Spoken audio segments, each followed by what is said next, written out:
So, hello and welcome now to lecture number 6. In the previous lecture we had talked about ethics and project stakeholder management and engagement, and I had played you an interesting video which I hope has given you some food for thought. Now what I'm going to do in this lecture is I am going to look at two different sort of topics. The first topic, I'm just going to go now into really the sort of different dimensions of a project, the different outcome and impact dimensions of a project, and especially their relevance with regards to stakeholders. What I have done over here is I have prepared this illustration for you to show you the relationship between the different components which make up a project. As you know from your study of project management, every project has a goal, and there may be sub-goals related to this goal. Every project has got objectives, can be many objectives. Every project has output, every project has outcomes, and every project has impacts over time. Outcomes and impacts after the project has been completed over certain time horizons, short, medium, long-term time horizons. And what we want to look at really is how these different dimensions, especially the outcome and impact dimensions, how they relate to stakeholders. How do they affect stakeholders of projects? Well, first of all, just to illustrate here the components which make up a project. You know, you have a project. This is what you want to do. For example, making an airport, making a road, building a new software, sort of making a new software, doing some environmental project or some health-related project in some rural area somewhere. So every project has got a goal and brings about some result. A project may be quite complex, and that is why it has to be divided into sub-projects. In the preceding lecture I talked about the Olympic Games. I mentioned the Olympic Games as a project. Well, if you look at holding the Olympic Games as a project goal, in order to achieve this project goal, there are a lot of different groups of activities which are necessary. For instance, constructing new stadiums, or for instance arranging for financing for such a mega project, or arranging for the marketing campaign, or arranging for security, or different types of projects which together would make up the overall project which would be holding the Olympic Games. The outcomes and the impacts, the games then would be the output, but the outcomes and the impacts would be the things which result over time from that project. In the case of, for example, a mega project, a construction project or civil engineering project, I usually refer to these projects because they're more complex, so you can cover different things under them. Such type of projects would be having a lot of outcomes and impacts. Could be, for example, economic outcomes and impacts, social outcomes, impacts, ecological, political, technological, infrastructural, legal, institutional, etc., etc., etc. And all these outcomes, impacts can be over different time horizons. Certain will take place over a shorter term, certain will materialize in the medium to long term, and of course a challenge in project management is to develop methodologies to assess these outcomes and impacts. Keep in mind what I said in an earlier class, that stakeholders are involved in all aspects of a project while it is ongoing, before it has commenced, and after it has finished.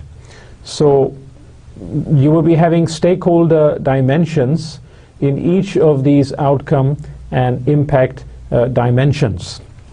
To give you a little example here, let us look, say, at this highway construction project.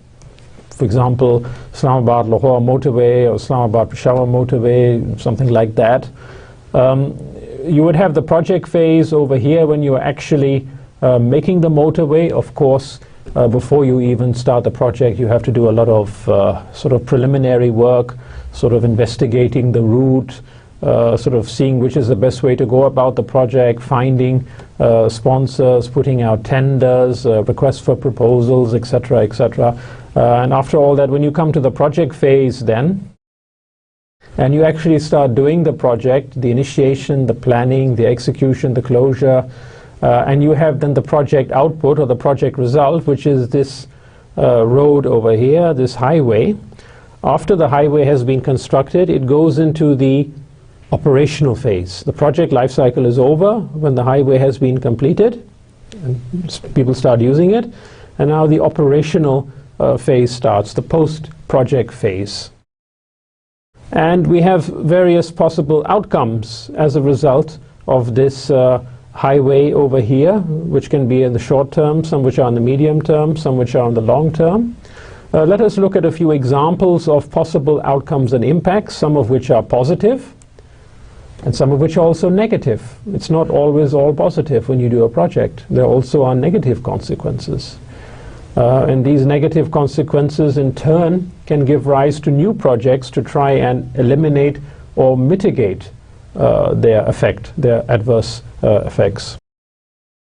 Let us say, for example here, economic or financial dimensions. What are the economic or financial dimensions of making a motorway?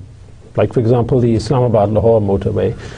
Well, there are many sort of dimensions which come under here. There are many sort of effects and many consequences. For example, investment. You make a highway. How does it affect the level pattern of investment in this region, which is directly affected by this highway? How does it affect trade patterns and trade levels? How does it affect local businesses and local economy? How does it promote tourism? Is there any effect on tourism? What about employment as a result of the investments and a result of the trade and the businesses which are brought about or which materialize due to the creation of this highway? Of course, what are the other effects like inflation, which is a negative effect, or taxes, or wealth accumulation or distribution? Is wealth accumulating in a few hands, or is it sort of being dispersed more broadly? These are all possible consequences which have to be investigated, of course. One can't always say offhand that it's going to be like this, it's going to be like that. But one has to be cognizant that there are such possible consequences, and one has to investigate them by conducting surveys, by conducting research, by collecting data and statistics. This is in the economic or financial sphere. What about the social sphere? What are the social consequences, the social ramifications of building such a highway? How does it, for example, affect health and education? People able to travel more, to access better clinics, better hospitals, able to travel more, easier, cheaper to access better educational institutions, facilities. How does it affect migration of people?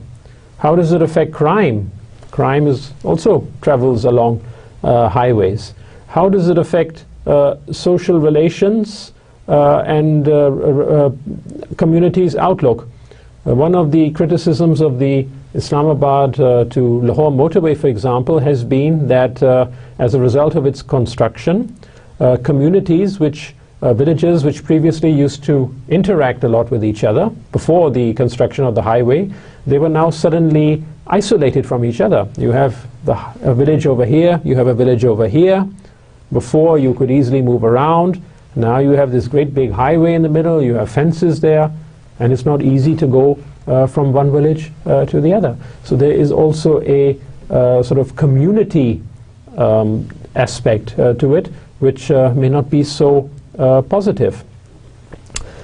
Other things which could happen, accidents, injuries, which all come under the social category, the social sphere, as a result of this highway. The ecological sphere, the ecological dimension, the fauna, the flora, the plants, the trees, the animals which used to live along the route, on or along the route, and which now have been affected as a result of it, have been maybe driven away. A lot of trees, vegetation has been removed, eliminated. Of course, that has a negative ecological impact, as well as the pollution as a result of vehicular traffic, land pollution, air pollution, water pollution, noise pollution, which are negative effects, as well as waste accumulation and how to process and dispose of that waste.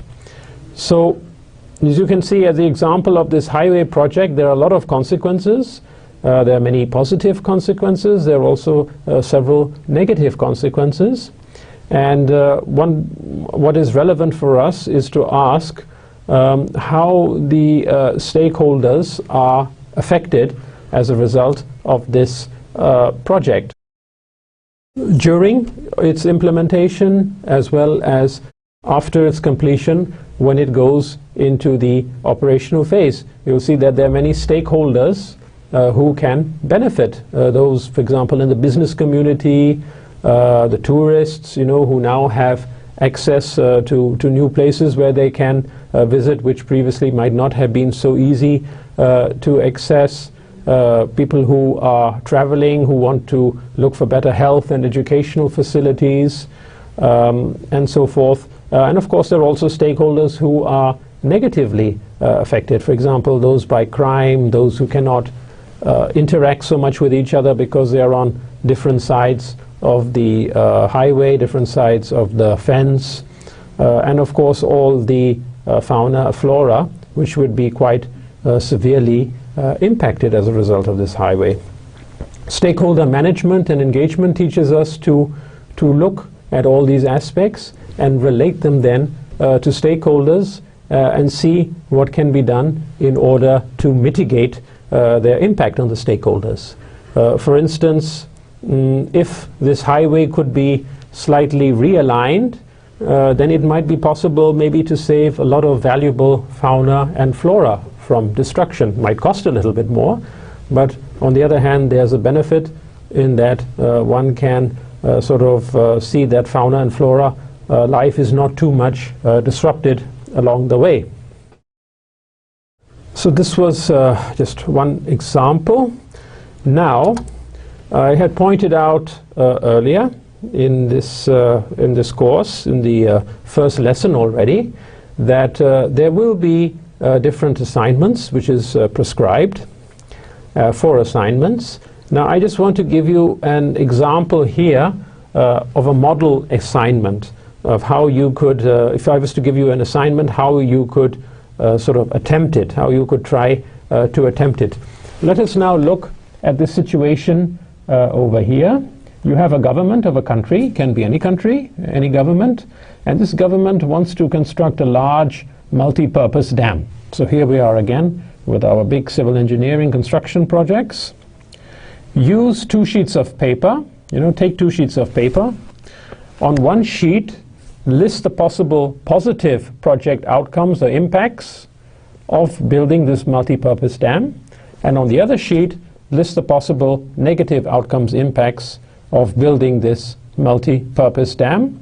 And then, after you have got the 2 lists of the positive aspects and the negative aspects, then what you can do is you can discuss each entry, positive and negative, from a stakeholder perspective. That is what I would suggest you to do. You take out now 2 sheets. Imagine this large multi-purpose dam is being used. Use now your knowledge, your insights, your creativity, and come up with a lot of positive impacts, outcomes, and a lot of negative outcomes, impacts, and see how they can be related to stakeholder perspective. What I would suggest now is at this stage you push the pause button of this video recording, take out the papers, do the work. Let us say you can take half an hour for it, and then replay, and then I will give you my version, how I would have attempted this class exercise. So now do as I say, press your pause buttons and do the exercise, and come back in 30 minutes.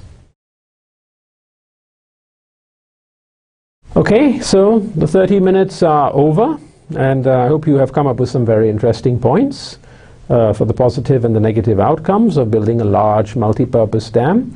Now, let us see what I have come up with here. Let us look at the possible positive outcomes and impacts of a large multi-purpose dam. And there are quite a number of them which I have identified. It's also common knowledge. Shouldn't be too difficult to identify. Number one, provision of water for agriculture, industries, and domestic consumption, the household consumption. So agriculture, industries, and domestic household consumption, provision of water. That is what you would expect from a large multi-purpose dam. Who are the stakeholder beneficiaries of this? Who is going to use all this water? Well, all the agriculturalists, for instance, who are in that area, the farmers, the farming community, the industries which are located over there, and the households, which could also be using that water. Another possible positive outcome, flood mitigation. Dams, some of them are also designed to provide protection against flooding. The Three Gorges Dam in China, of which this is the photograph over here. A couple of years ago it stood the test. It was a very big surge of water which it managed to hold back, which otherwise would have caused a lot of devastation to a lot of people downstream. Flood mitigation. So this is a very big positive outcome impact, which can save a lot of stakeholders from a lot of incurring a lot of damage and incurring a lot of loss or ruin even. A third possible outcome, electricity generation. Who are the stakeholders who are affected here? Well, all those who are using electricity and who will be requiring the electricity from this dam. If it's a very large dam and generating a very large amount of electricity, well, then probably it could be really every entity, every organization, every person, every household which is connected to the power grid in that situation. Improved inland navigation. Of course, that's very good for stakeholders, who are dependent on the navigation routes, who have to use the navigation routes for their business and for their professional and for their personal use. Opportunities for contractors, vendors, project employees, laborers, etc. over the dam's project and operational life cycle.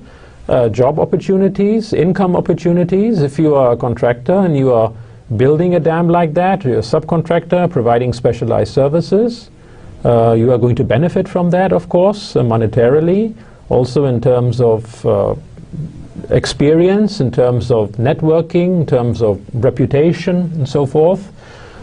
Same for vendors, a lot of economic benefits, financial benefits, as well as for project employees and laborers. Institutional capacity building and acquire technical managerial expertise and experience.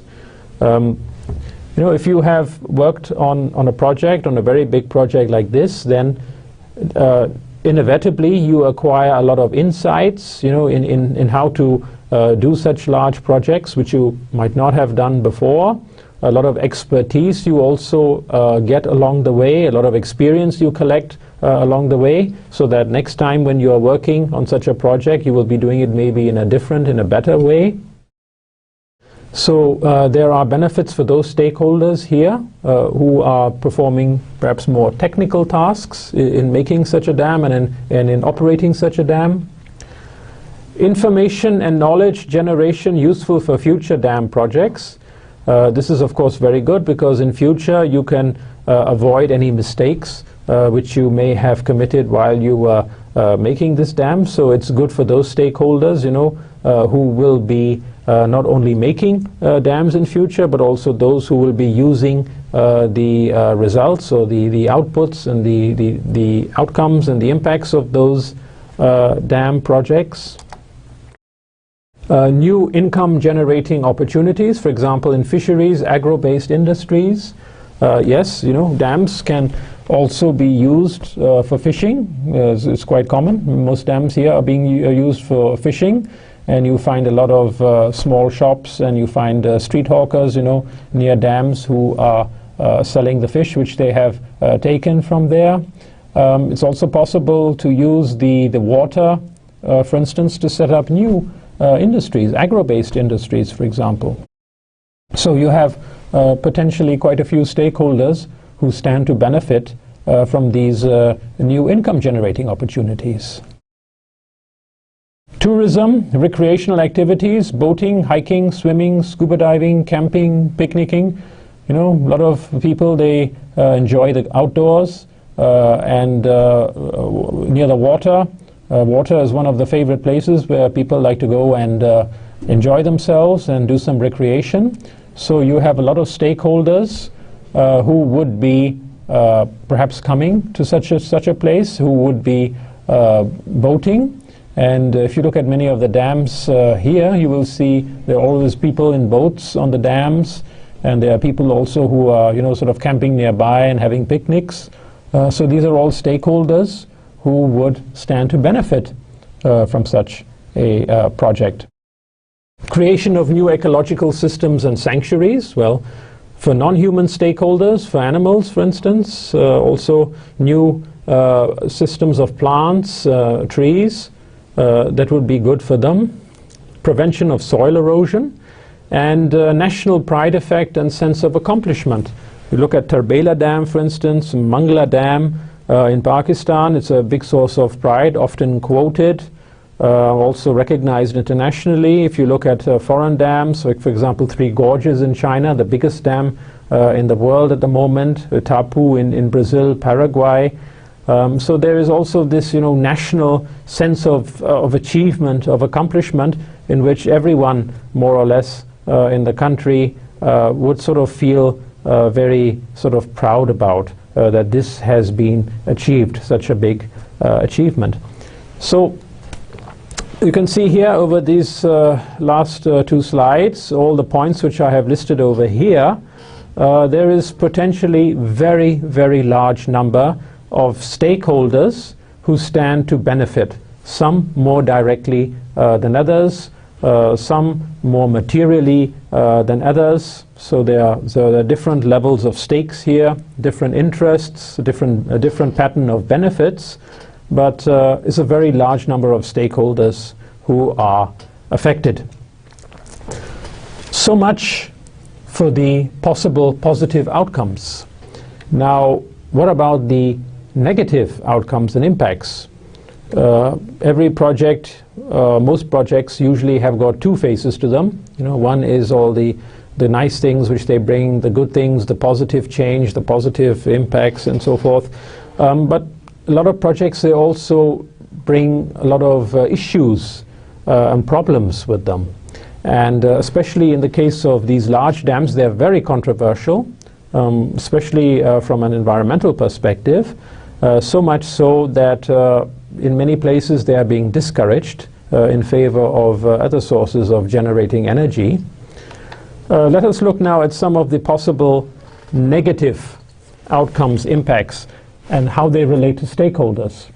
If you take here again this China Three Gorges Dam project, the world's largest hydroelectric project, some statistics are given over here in this graphic which I have inserted, which you can also read here. First of all, let me go through this list of bullets here on the right side. The high cost of construction, operations and maintenance. There's a huge sums involved here. It can be going into the many, many billions of dollars in the case of very large these dam projects. If you now look at some of the ones which are under consideration in Pakistan, like Bashar Dam, very huge amounts, very difficult to raise funding. And it's not only about constructing these dams, but it's also about operating and maintaining them. They also require huge funds for operating and maintaining over their useful life cycle. So of course, the funds which are being put here, they have to come from somewhere, and they will be denied to other sources, to other investment projects or development projects. From a stakeholder perspective, a very big issue with regards to such type of projects is the dispossession of land, of people, and their resettlement in other areas. You have seen like dams Tarbela, Mangla have resulted in quite a bit of resettlement. The latest Mangla Dam raising project that also has required quite a lot of resettlement with a lot of bitterness and a lot of issues still going on in this regard, especially when land is taken forcefully, involuntarily. The people have to hand over their land, which they may have been living on for centuries or for thousands of years. Their ancestors have been living, their whole life has been in that village or in that town or in that community, and now they're being told that it's going to be flooded and they have to move somewhere else, more often than not without adequate compensation. Resettlement and the submergence of productive land underwater also results in economic losses, economic disruption. And the people who are, for example, farming there, they will lose a lot of income. An income, which is going over a long period of time, where they can earn potentially quite a large source of funds. So there is this economic disruption effect as a result of breaking up of communities and relocating them from the source or the place where the dam is going to be built. From a stakeholder perspective, the traumatization of people displaced from their lands can be very high, can lead to a lot of psychological problems, health problems, which can have a lot of negative consequences later on for them. Re-establishing lives and livelihoods in new areas is not so easy. In the old place, everything was well established over a long period of time. Now one has to start afresh. It can be very, very difficult for many people. So it's for these stakeholders, it is a very high cost involved. Negative economic impact on communities upstream and downstream. Economic impact also as a result of maybe less water is available for agriculture, for production. Maybe there is also less marine life is there, less fish to catch, for instance, because of the building of these dams. Damage to and or destruction of ecological systems, uprooting or destroying trees, destroying plants, driving out animals, and so forth. Destruction of archaeological heritage, old sites, some of them thousands of years old, which will be submerged underwater, never to be seen again. Negative impact on the cultural landscape. If people are living there, old tribes, for instance, and they are being forced to relocate, so their culture also is badly affected by that. Danger of dam collapse or breakages due to construction flaws, earthquakes, sabotage, war, etc. It's happened on a number of occasions. Dams have burst, killed a lot of people. Dams also can be attacked in case of war. Many dams are on high target lists of countries in case of war. Enhanced seismic activities, which has been surmised. It is thought that large dams can result in enhanced seismic activity, which can result in more earthquakes. More earthquakes, of course, can result in more damage, can also kill potentially quite a few people, who would be then, of course, the stakeholders of this dam. Polarization between dam supporters and opponents, those who are for the project, for building a dam, those who are against. Bitterness arises, when the dam actually is being built. Possibility of human rights violations, using force to get people off their land, or using sort of brutal methods. For example, Turkey has been violating human rights when it was trying to build the Ilısu Dam, and which was received a lot of international publicity. Negative media publicity, reduced access to water downstream, and transboundary water disputes and conflicts. There's a saying that maybe the 21st century, the century which we live in, will be the century of water wars. And indeed, there have been a lot of conflicts. If you look at the context of India and Pakistan, you can see that there are a lot of disputes over rivers and building of dams on rivers on the Indian side. And the Indians themselves, for their part, they're also very critical of Pakistan's construction of dams on rivers. Also in many other countries' contexts, for example, there used to be a conflict between Turkey on the one hand and Syria and Iraq, neighboring countries on the other, over access to the Tigris and Euphrates waters. Once Egypt almost went to war with Ethiopia over the Nile River, which originates in Ethiopia and which flows through Sudan northwards into Egypt, because Ethiopia wanted to divert some water from the Nile sources, and so forth, and so forth. So you can see there are potentially a very large number of stakeholders here. Many millions, even billions, could be affected by such water disputes and conflicts arising from the management of river systems and the construction of large dams. If you look here at this picture, this graphic on the left about the Three Gorges Dam, it gives you some facts and figures, and you can see how the stakeholders are affected here. More than 1 million people have been resettled. This is a slightly older one. In the meantime, it's much more. About 12 cities, 140 towns, 1,300 villages will be submerged. Scenic deep gorges, about 1,000 archaeological sites submerged. Threatened species include the Yangtze dolphin, the Chinese sturgeon, and the finless porpoise. And about 60,500 acres of farmland orchards flooded. So it's a very large figure, 60,500 acres. This is farmland, productive land, which is making food, and orchards have been disrupted here, destroyed, in addition to all the other things which are taking place regarding archaeology, regarding fauna flora, regarding resettlement of people. And if all these villages and towns are submerged, then all the economic activity which took place in them has also gone, and it has to now start afresh from the ground, from scratch. So you can see here this very large number of stakeholders which are actually involved. Regarding dams in Pakistan, there have been quite a few interesting publications which also highlight, or which also shed deep light on the stakeholder dimension. There's one publication here which I would like to refer you to, and this was prepared for the World Commission on Dams. It's an international organization which looks at dams around the world.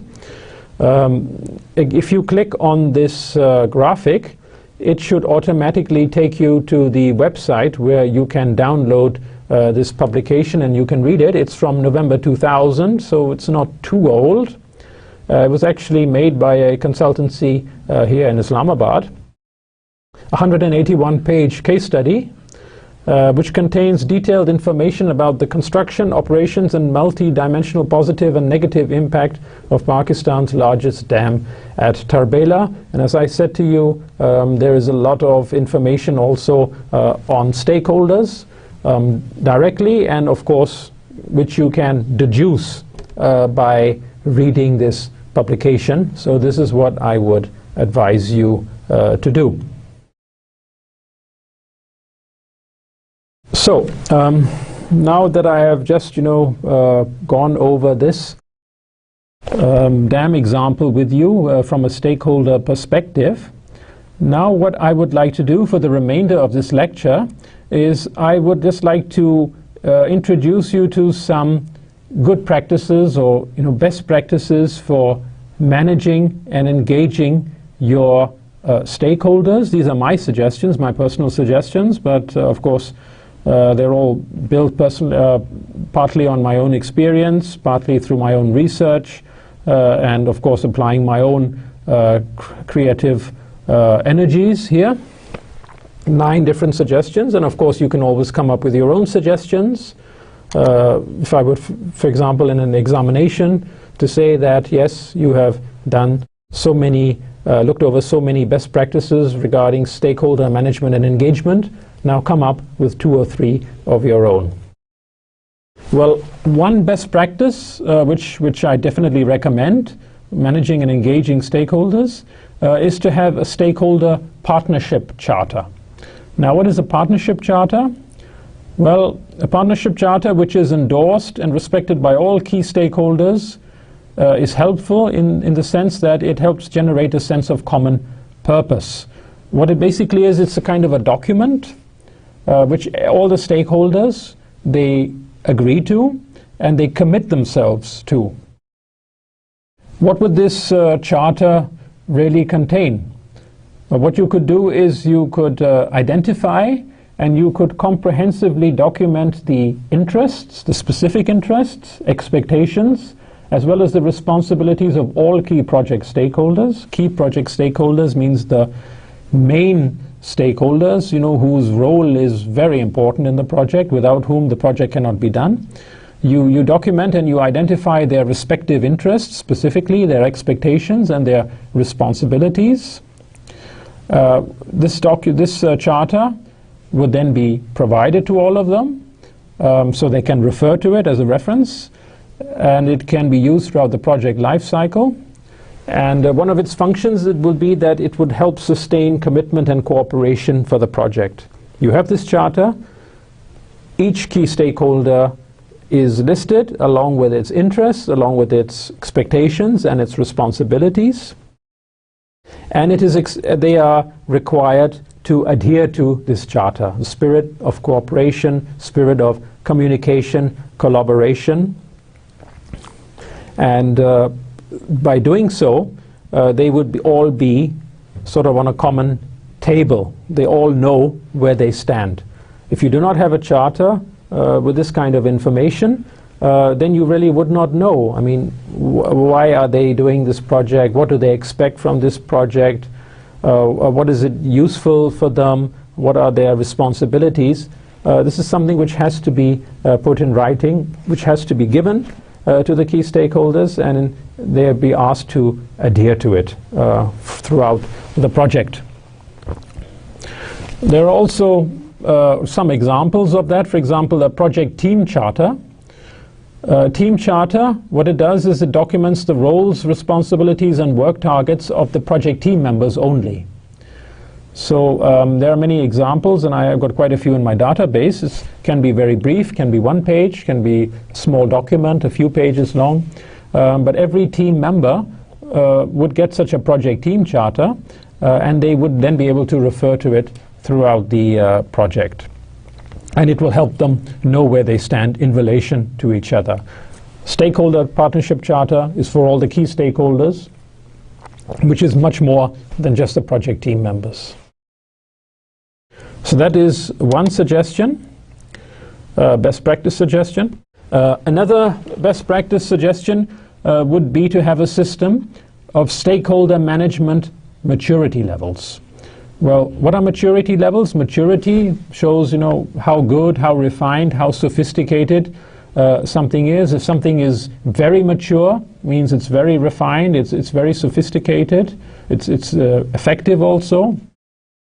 And what you can have for stakeholders on projects is you can introduce a system of maturity levels. In project management, we already have some maturity levels. There's the CMMI, OPM3, different standards of project management. Some are very simple, rudimentary standards of project management. Some are very advanced, very high-level standards, very complex standards, and also more effective in ensuring the proper use of resources, effective and efficient utilization of resources, and so forth. So you can have also such a system specifically for stakeholders. Now this is something which an organization which is doing projects has to develop itself with regards to stakeholders. Because it's so new, they would have to start at a very rudimentary, at a very basic level, and as they get more experience in managing stakeholders and experimenting and trying out new strategies for managing and engaging stakeholders, coming up with new plans, new templates, new processes, new tools, etc., then they can progressively move up the maturity ladder. So ultimately, at the top of the ladder over here, you would have very sophisticated, very refined, and very well-proven stakeholder management and engagement systems. Here, at the lower rung of the ladder, you would have a very initial, very basic, first-time level systems. The goal is to move from this lower level over here, getting more and more refined, more advanced, more sophisticated, up to the highest level possible. And that, of course, depends on the organizations. There is no such standard existing at the moment, but some researchers have sort of hinted that these can be developed. A third suggestion, best practice suggestion, which I would like to propose, is a project stakeholder handbook. This can be very useful. A project stakeholder management handbook can constitute a comprehensive and very useful source of information which is used for educating project managers, project team members, and other stakeholders about the ins and outs of project stakeholder management and engagement in organizational perspective, and help them in their pursuit of fair, creative, flexible, mutually acceptable win-win solutions. So what a handbook really is, it's a guide, it's a reference. It gives you some idea what is the best way to manage and engage your stakeholders based on experience. This experience, which is accumulated over time, different projects in terms of dealing with stakeholders, this knowledge and insights which have been won, they could come in this handbook, which could then be referred to by all the stakeholders. One can see, for instance, what has worked in dealing with stakeholders and maybe what has not worked so well in dealing with stakeholders. So if one is stuck and one doesn't know how to deal with stakeholders, one can consult this handbook and get some advice, which may help or which may not help, but which should be there. For designing such a handbook, I have prepared this outline over here. At the beginning of a handbook, one could have context and foundation knowledge in which the stakeholders are told about or informed about the importance of stakeholders for the organization and for the projects, and why they must be managed and engaged effectively and efficiently. Keep in mind that this is a very new subject area, and many people who are working on projects, stakeholders, they don't know. They don't really understand why is it important to systematically manage and engage stakeholders. So they have to be given some understanding. They have to be given some hints as to why this is the case. This section, context and foundation knowledge, could also have definitions, categorizations of project stakeholders, their stakes, roles, responsibilities, and relationship to projects.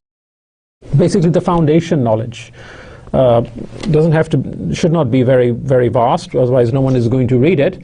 It should be such condensed form that everyone can, easily understand what it's all about and why is it important to manage and engage stakeholders. One section of this handbook could include a methodology component, stakeholder management methodology. Detailed information on all applicable project stakeholder management and engagement guidelines, policies, strategies, plans, processes, and tools, stakeholder attributes, common stakeholder problems and their causes and impacts, lessons learned, and best practices for building, maintaining, and strengthening relationships and trust with stakeholders. A lot of very valuable insights, not only descriptive, but also, based on learning, which can be prescriptive, and prescriptive here, can come into this methodology section. The third section of this handbook could include case studies, specific projects which have been done in the past. characterized by successful project stakeholder management and engagement throughout, good leadership, negotiation, communication, opportunity management, conflict diffusing stakeholder conflicts and crises, innovative win-win approaches. Very valuable information. And this could be included here in the case study section, so that anyone can just look it up and see, okay, right, all these things have been tried out, they have been tested, and they have worked. So maybe they can also work again. And finally, an appendix section where one can have all the, for example, checklists, directories, forms, process diagrams, templates, samples of strategies, communication strategies, engagement strategies and plans, principles, policy documents, laws relating to stakeholders. I had pointed out in a previous class there are many laws. It'll be good if these laws could be also given here, so one immediately knows, aha, this and this and this law is relevant. Codes of conduct, training opportunities. So it's a very vast amount of stakeholder relevant information can be included in such a handbook, which can really benefit everyone who is reading that handbook, who is using it on the project, so that they have a very good orientation as a result of this handbook. This is just one best practice suggestion from my part. Another best practice suggestion, a very simple one, which many of us already do. I don't, but some of you might be doing. Documenting, keeping a diary, documenting the interactional experiences which occur throughout the project life cycle between the project manager and team on the one hand and the rest of the stakeholder community on the other. I mean, if you are a project manager or a project team member and you are keeping a diary, and in this diary you are also specifically documenting your experiences with stakeholder management and engagement over the course of the project, in the different phases of the project with regards to the different activities of the project. It's a very valuable source of information if later on that information is made accessible to all those who would be maybe needing it at some point in time. It's information like this also which could come in the handbook, parts of it which are really very relevant. And from these diaries, which are recorded on a day-to-day basis, a lot of useful hints, a lot of useful ideas and suggestions can come about. And these, sort of information which is generated can really perhaps contribute a lot to good stakeholder management and engagement on projects. Performance incentives. This is another best practice, you could say, and I also strongly recommend that. It's also recommended very strongly in management science and business administration, especially in human resource management. Performance incentives, they can take many shapes and many forms. For example, they can be monetary, they can be non-monetary, specifically pay raises, bonuses, promotions, acknowledgements, commendations, assured contracts, etc.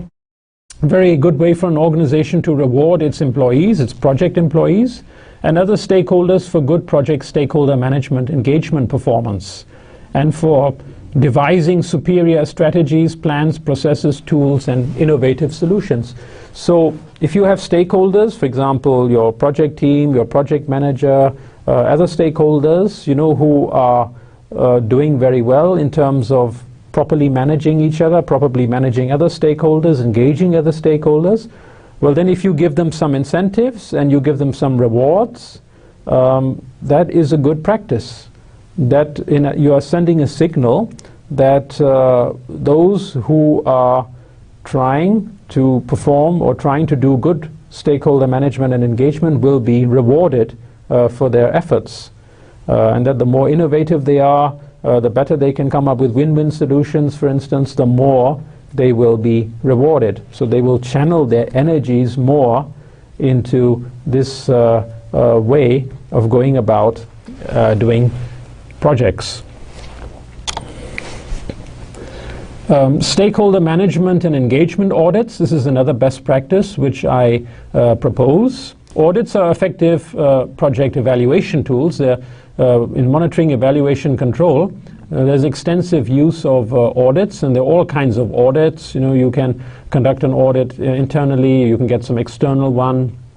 Audit can be a quality audit, or it can be related to something else. And in the context of stakeholder management and engagement, what we are particularly interested in is evaluating the quality of stakeholder management and engagement strategies, plans, processes, tools, etc.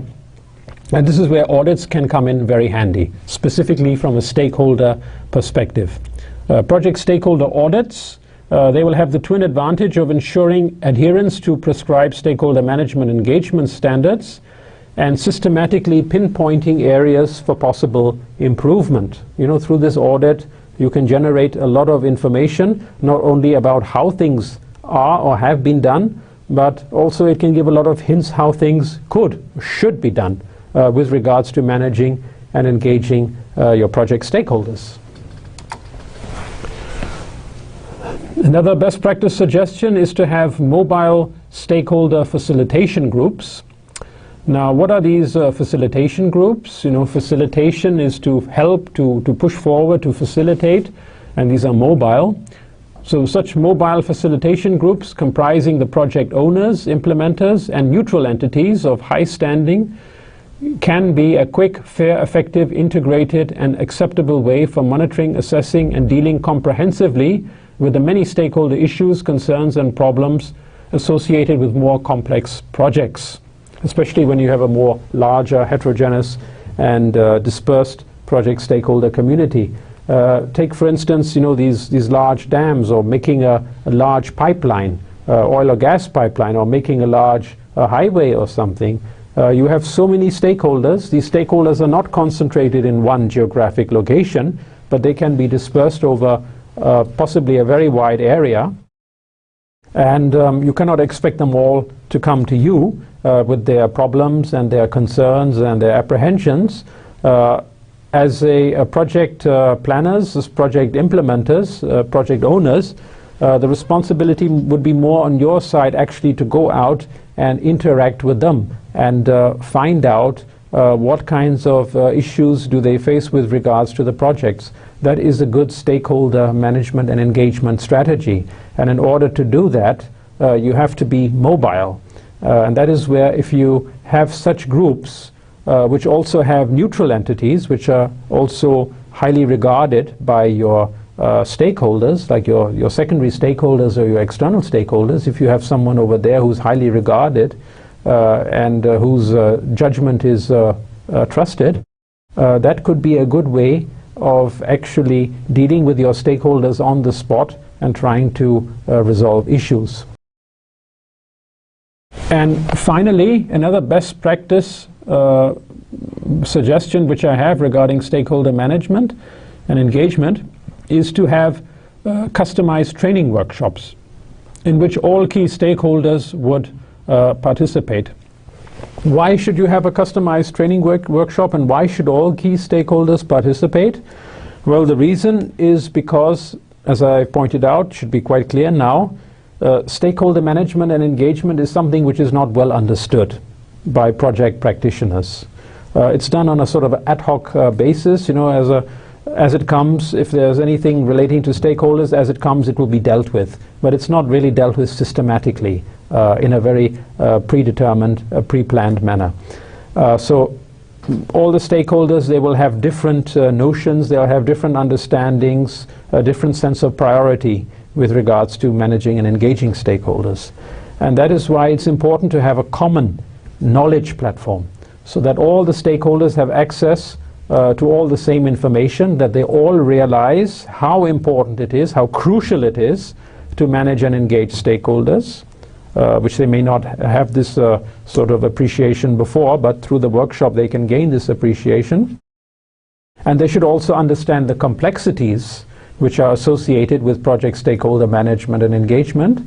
And then they should be acquainted with the best ways and means for dealing with their project stakeholders effectively and efficiently. Now, This is very important, you know, this common platform where everyone comes together and everyone can be on the same wavelength, you know, the quote, on the same wavelength. If they did not have these workshops, these training, education in project stakeholder management and engagement, then there will be all diverging perceptions of importance, of how to go about things, and so forth, which is not really very good for a project. On a project, everyone has to be on board, and all the stakeholders, they have to be cognizant of the importance of stakeholder management or engagement. And as I had pointed out in the preceding class, they all have to manage each other. Stakeholder management is not just the responsibility of the project manager and the project team. It's a collective responsibility, as I had pointed out to you earlier. That's why all these stakeholders, they have to be on board and they have to contribute their share accordingly. So this was it for this lecture number 6, in which I have discussed 2 topics. One, the outcomes and impacts of projects and how they relate to stakeholders, using the example of a large multi-purpose hydroelectric dam. And secondly, the second topic which I have talked about was my suggestions for best practices in managing and engaging project stakeholders. And I have given here several suggestions which, if they are all followed, they can go a long way in ensuring that stakeholder management and engagement on projects is done more appropriately in a more effective and efficient manner. Of course, this is not the end of it. I mean, you can come up maybe with your own suggestions, your own recommendations, which will also work equally, if not better. There is no limit to creativity in project stakeholder management and engagement. The sky is the limit, or the stars are the limit, maybe in this case, you know. So just think about all these things and try and dwell upon them. In the next class, I will start looking at the different stakeholders, the primary stakeholders, the secondary stakeholders, or internal, external, whatever categorization you would like to use, whatever categorization system. I'm going to be looking at each category of stakeholders, and I'm going to be looking at each specific type of stakeholder. What are the interests of that stakeholder in a project? What are the roles and responsibilities of that stakeholder in the project? And how does that stakeholder relate to the project? And you will see that it's a very rich subject, all kinds of stakeholders with all kinds of interests, some of which are converging, some of which are diverging, and it becomes really a challenge to manage all these different types of stakeholders. So that's it for today. Thank you very much for bearing with me, and we'll see you in the next class. Bye.